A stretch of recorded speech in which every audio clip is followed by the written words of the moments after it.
Hey y'all, welcome back to my channel. I hope that you guys are enjoying your day. Honey, we got to talk about the dastardly deeds of Diddy. Well, let's start off with Lil Rod. We know that Little Rod has found a very salacious lawsuit on Diddy, and in that lawsuit, he has mentioned a lot of things that he saw Diddy say to him. He has mentioned a lot of things that he saw, and one of the things that he was talking about in the lawsuit was the fact that Diddy had mentioned to him the case about who shot Natalia Roman in 1999. So in 1999, Diddy was going with J Lo.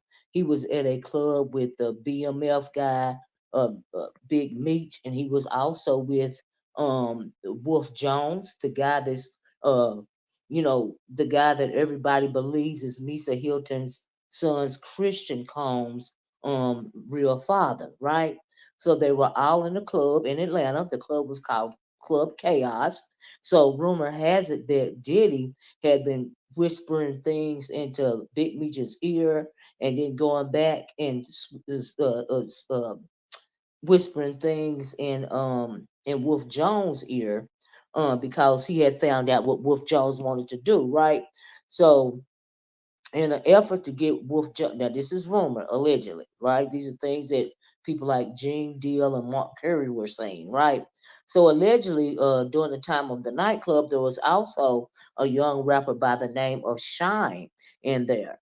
Now Shine, he was a young man back then. He was signed to Bad Boy Records. He had one really big hit before the altercation happened. So on the night of the altercation, it's rumored that one of the girls that were close to Big Meech and BMF, um, oh, the Diddy's one of Diddy's people were getting really rough with the girl allegedly, right? And then says Big Meech tried to come and calm things down.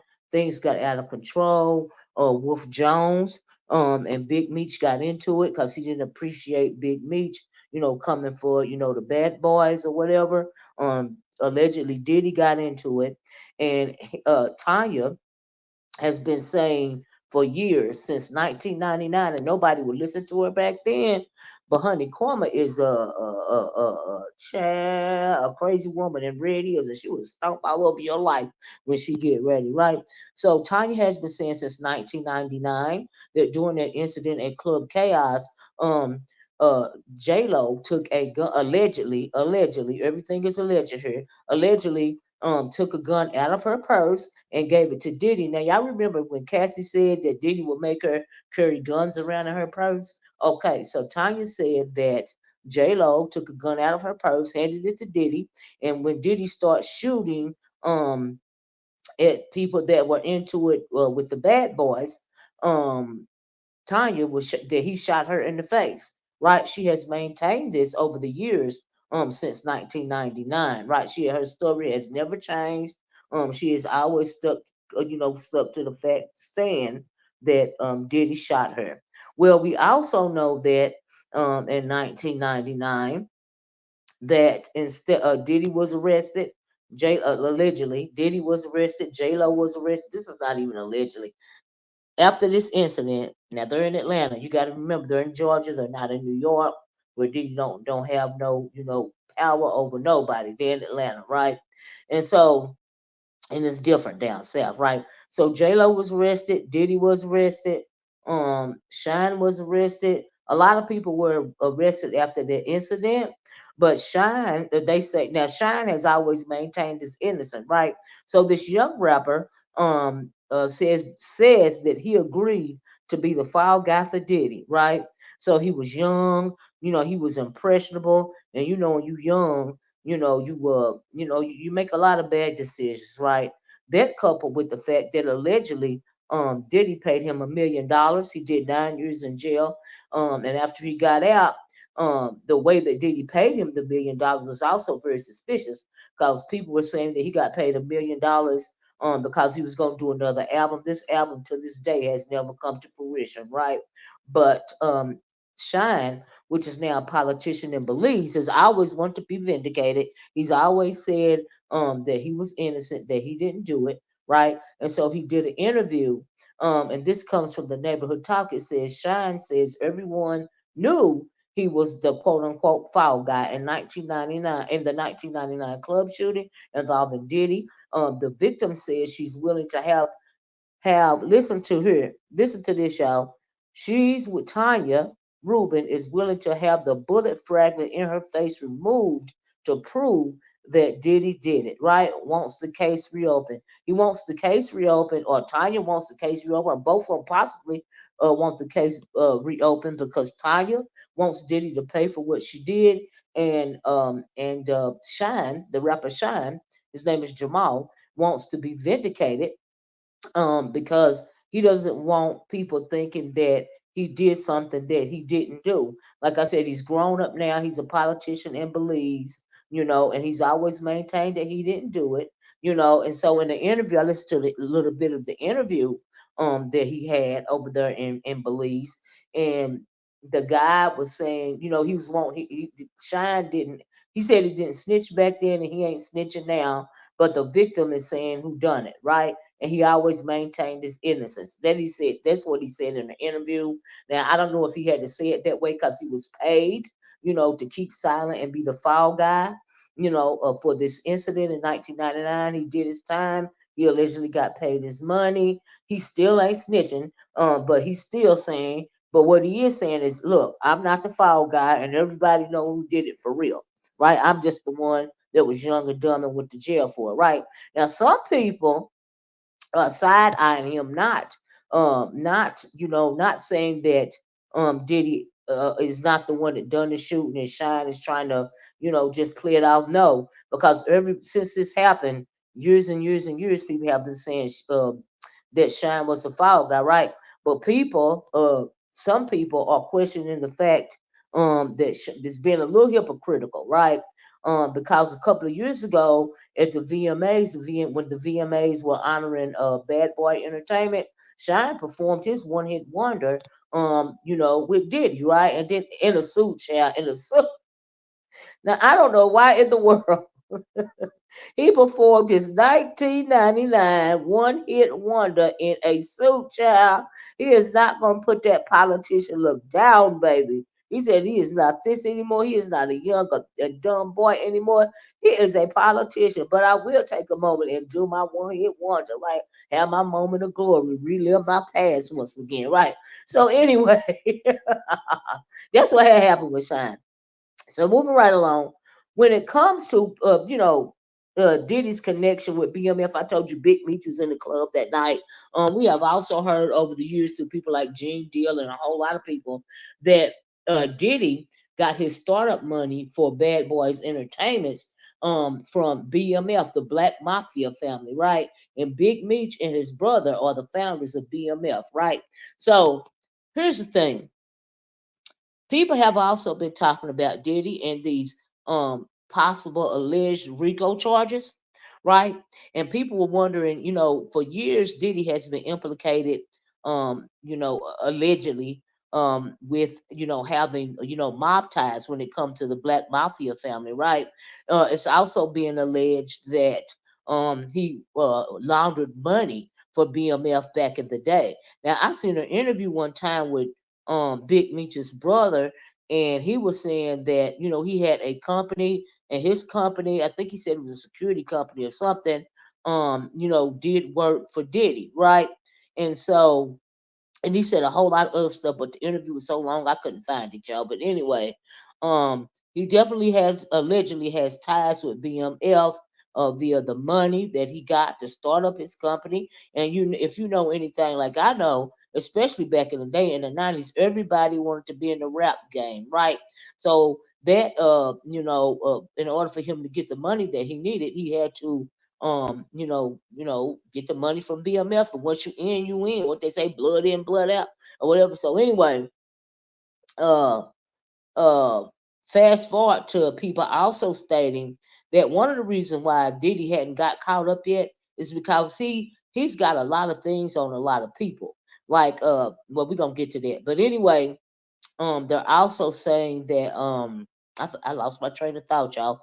They're also saying that oh yeah, in that interview, the guy was talking about his relationship between him and Diddy and all this and all that. We know that the BMF's Black Mafia family really is legitimately is no more. It was taken down by the feds, right? And people were incarcerated. Many people were incarcerated behind this, including the brothers, right? So anyway, or at least one of them. I can't really remember. And one of them was dead, or both of them was incarcerated at one point. I don't even know if one of them still alive. But anyway, uh, because of Diddy's connections, when the Black Mafia family was arrested, there was a lot of interviewing done, and allegedly Diddy was one of the people that were interviewed in connection to the Black Mafia family, and and rumor has it that Diddy has been a paid informant for the FBI, for decades, right? And also, it was said that perhaps that's the reason why he's not in jail right now. But on a side note, let's talk about Wolf real fast. Anthony Wolf Jones. Now Diddy and Wolf Jones have been friends since before the creation of Bad Boy Records. Wolf Jones was not only just a bodyguard, for Diddy, but also a partner. He recruited young assassins, allegedly, for Diddy, right? And like I said, he is thought to be the real father of Misa Hilton's son, which Diddy met when Misa Hilton was like 16 and 17, allegedly. But anyway, this is supposed to be a real baby daddy, right? And so rumor has it that the real reason why Diddy had allegedly had Wolf Jones assassinated by the BMF is not only because of Misa and him fathering a child together that he has claimed all these years, but that he had a plan to save Biggie, and Diddy found out about it, right? So that's one of the old rumors. So I had to mention this story goes deep. They say still waters run deep, right? So anyway, all of this is surrounding what Lil Rob, some of the things that Lil Rob actually has um in his lawsuit, because he alleges once again that he told Diddy that he was responsible for the shooting in Atlanta. And he is the one that shot Tanya Ruman. Now, also when it comes to J Lo, real fast, J Lo girl, you having a bad year. Okay, they're blaming J Lo for the death of a TikToker because J Lo got her very lucrative channel taken down, and she wasn't able to get the cancer procedures that she needed. We all know that J Lo has always been an opportunist, right? She went and got close to Ja Rule, and from Ja Rule she went to Diddy. Chat. I'm thinking, oh my God. Okay, but she had to get away from him after the shooting, and after they were both arrested, and released. But I'm thinking, Chad, you are an opportunist. Always has been, always will be. So let's talk about the next thing. So Eddie Griffin, let me hurry up, y'all. If y'all still with me, thank you so much. Please hit the like button, right? So Eddie Griffin, and I don't know if did an interview with somebody, and on the Jasmine brand, she played the interview, and Eddie Griffin said a lot of things. So on this headline, it says Eddie Griffin says Diddy's house raid was staged, believes Clive Davis and UMG are behind them. Now I can believe that. I honestly can believe that because Diddy. Also, if you can remember, they say back in the day, not only did BMF give money to Diddy to start up Bad Boy Entertainment, but Diddy after Diddy was introduced to Clive Davis when he was working with Andre Harrell before he got Bad Boy started. After he was introduced to Clive Davis, I think he took over allegedly Andre Harrell's spot. We know that Clive Davis, a couple of years ago, came out and said he was bisexual, blah, blah, blah. The rumors surrounding Clive Davis have been swirling for years, right?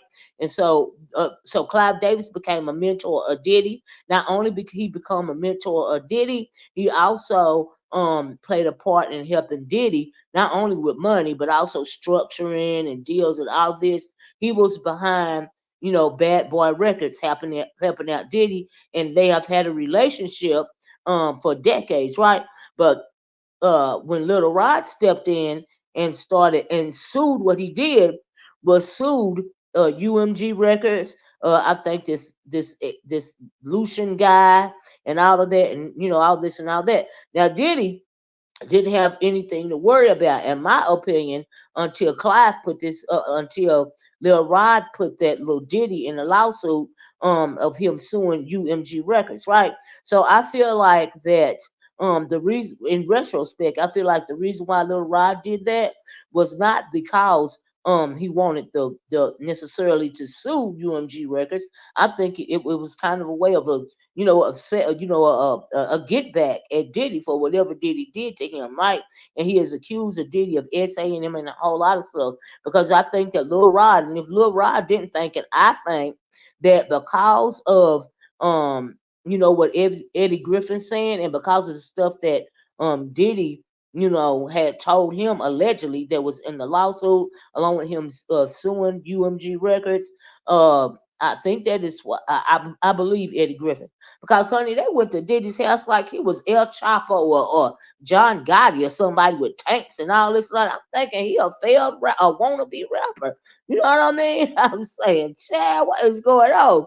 But there's the rumor has it that they were really after, and the reason why the big wigs had the raid Homeland Security HSI Homeland Security Investigations raid the houses because they're looking for these tapes that are alleged that Diddy has. Well, Diddy not only wanted the money back in the day. When you get so much money, and at one point in time, he was reported to be a billionaire, right? So he got all the money, but he also want what? After you get the money, people want the power, because it's only so much you can do with money. After that, you start hungering for power and control. So the reason they're saying, I'm saying allegedly, the reason why I believe that there are tapes, Diddy taped everybody is the same way. Weinstein, the same reason why Epstein taped everybody. It's to get power and control over people, right? Not only was he allegedly informing for the FBI and helped take down BMF, he also was, getting these people to these Diddy parties and taping them. And the true big wigs, the real movers and shakers, which people are behind the scenes. Diddy ain't nothing but a face for what's going on behind the scenes. Do you see what I'm saying? And so the real people with power, like Clive Davis and the Grange guy, and all those other people that they were saying Diddy was connected with. See, Diddy is like a court jester, right? He played the shucking and jiving, right? But the whole time he's shucking and jiving for these real power players, he is calling himself getting stuff on them. And they know this, but until it was brought up, okay, they was gonna let him slide, but eventually, now that he's done sued Clive Davis and UMG Records, um, which Clive Davis owns UMG Records, right? Now, since UMG is named in the lawsuit, they got to do something about him. It still went too far. It's something with public, so they're gonna pretty much gonna do him like they did Epstein, and Bill Cosby, right? Because it don't matter how much money and power Diddy has, he doesn't have more money and power than the true power players. Like I said, he's just a court jester. He's just the face of all this debauchery. That's all, right? So anyway, before I get out of here, we got to talk real fast about Donald Trump Jr. Yes, I said it, Donald Trump Jr., right? So, child, I don't even know if I want to talk about that. But anyway, not Donald, but anyway, Donald Trump Jr. Was doing an interview with DJ Academics, I think on Rumble or something like that, right? And they started talking about Diddy. And Donald Trump Jr. mentioned that his ex-wife was friends with Kim Porter from back in the day because they were both in the model. They modeled together. They were in the modeling industry together. They became friends, right? So he says that his ex-wife would talk about, how badly Diddy treated, Kim Porter. I mean, it was common knowledge. Everybody knew about it. It wasn't a secret, back then. He wouldn't let her go. He wouldn't let her breathe. He controlled every aspect of his life, of her life after he met her. He controlled her up until the time of her death, right? And so, but his ex-wife also didn't believe and question the real cause of Kim Porter's death. Now, they said that the coroner said, which was a shady coroner, he had been paid off for years and years to kind of, fudge, allegedly fudge people's actual cause of death, right? And a little bit after he ruled Kim Porter's cause of death, pneumonia, he suspiciously ended up dying himself, right? So Donald Trump Jr., what he's got to do with this, they were talking. He said his ex-wife, would talk about Kim and how badly Diddy treat her, and also she questioned Kim's actual cause of death. Everybody has always questioned, you know, not only part of the reason why, just let me say, people were also questioning her death back then because they said she was writing a book. We know that people have passed away because of these books. That Kennedy lady, she died in her 40s under suspicious circumstances. The same coroner examined her, said she was 40 something years old, mid 40s, and she died of natural causes. But she was in good health. I'm thinking, huh? But anyway, he ruled that because. So anyway, this is a picture of Diddy at the gravesite, right? And people were questioning why she was buried so quickly after the coroner's ruling, the cause of death being pneumonia, right? So people were even questioning how fast that she was buried after that. And Diddy once said it was for the children, but it was real fast. Like a day or two after he got the death certificate, she was put in the ground. And like I said, this is him at the graveside, right? And he's always played like he was devastated by Kim's passing. But was he? Was he really? You know what I mean? Just like he, you know, you refused to take responsibility for shooting this woman, and Shine, young and dumb, took the blame for him. Was he is he kind of like a sociopath, you would say? I would, cause he after the power and the control. But anyway, let me tell y'all this, and I'm gonna get out of here. Ooh, child, it's a lot. Diddy always got too much. It's too much going on. Everybody is letting all the cats out the bag when it comes to Diddy, including this child. I didn't even know if I wanted to talk about this. Right. So y'all remember Uncle Carl Winslow from Family Matters back in the day with Steve Urkel and all of them? Child, there's a rumor going around that allegedly one of Diddy's bodyguards or somebody just said that Uncle Carl from Family Members, his name, what is his name? Reginald Bill Johnson. Child, everybody used to call him Uncle Carl, right?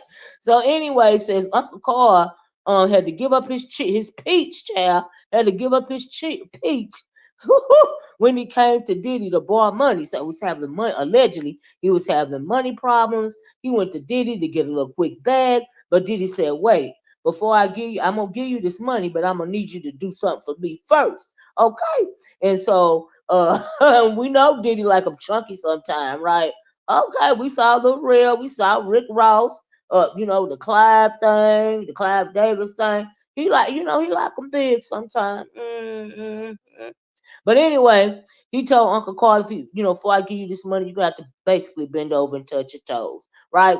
And so the security guard said that they, was in the room behind locked doors, and he heard Uncle Carl allegedly moaning and all of this and all of that, right? And it sounded like he was really enjoying it. Now, I didn't even want to talk about this. It just, it's some things that you just don't even want to think about in your brain, child. And this is one of them. All right. But anyway, child, that's all I got. As always, rest in peace, Kim Porter. You know what I mean? She will be vindicated. God is good all the time, right? And so that's all I got. Let me know what y'all think about this video in the comment section below.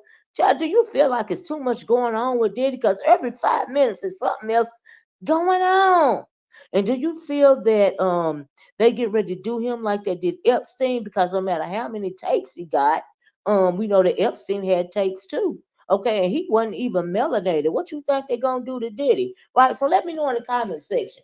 Answer those questions for me. And as always, please like, share, and subscribe to my channel. And after you subscribe to my channel, after you hit the like button, after you done shared the video, please hit the notifications bell twice so that you will be notified when I drop another video and spill some more of this tea. I'm going to talk to y'all later. Bye bye. Peace.